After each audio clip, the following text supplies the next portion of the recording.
নমস্কার বন্ধুরা, বাসন্তী কিচেনে আপনাদের স্বাগত। আজকে আমরা তৈরি করব ঝিঙে দিয়ে কাতল মাছের মাখা মাখা চচ্চড়ি। চলো রেসিপিটা দেখে নিই।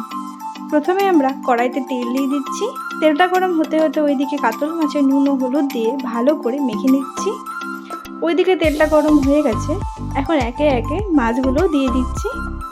মাছটাকে আমরা হালকা হাতে উল্টে পাল্টে নেব। মাছটাকে আমরা লাল লাল করে ভালো করে ভেজে নেব। মাছগুলো ভাজা হয়ে গেছে, এখন নামিয়ে নিচ্ছি। একই রকমভাবে আমরা বাদবাকি মাছ ভেজে নিয়েছি। ওই কড়াইতে সামান্য তেল দিয়ে কুচনো পেঁয়াজ দিয়ে পেঁয়াজটাকে ভালো করে নেড়ে চেড়ে নিচ্ছি। পেঁয়াজটা হালকা লাল লাল হয়ে গেছে, এখন এর মধ্যে কুচনো ঝিঙেগুলো দিয়ে নেড়ে চেড়ে নিচ্ছি। এখন এর মধ্যে পেঁয়াজ বাটা, লঙ্কা বাটা, সামান্য হলুদ ও স্বাদ মতো নুন ও সামান্য জল দিয়ে ভালো করে নেড়ে চেড়ে নিচ্ছি। এখন এটাকে আমরা 20 মিনিটের জন্য ঢেকে দেব। ঢাকনাটা সরিয়ে দিয়ে এটাকে নেড়ে চেড়ে নিচ্ছি। এটাকে আমরা ভালো করে ভাজা ভাজা করে নেব।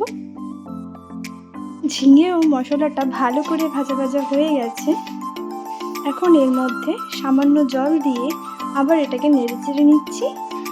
এখন এর মধ্যে ভেজে রাখা মাছগুলো দিয়ে নেড়ে চেড়ে নিচ্ছি।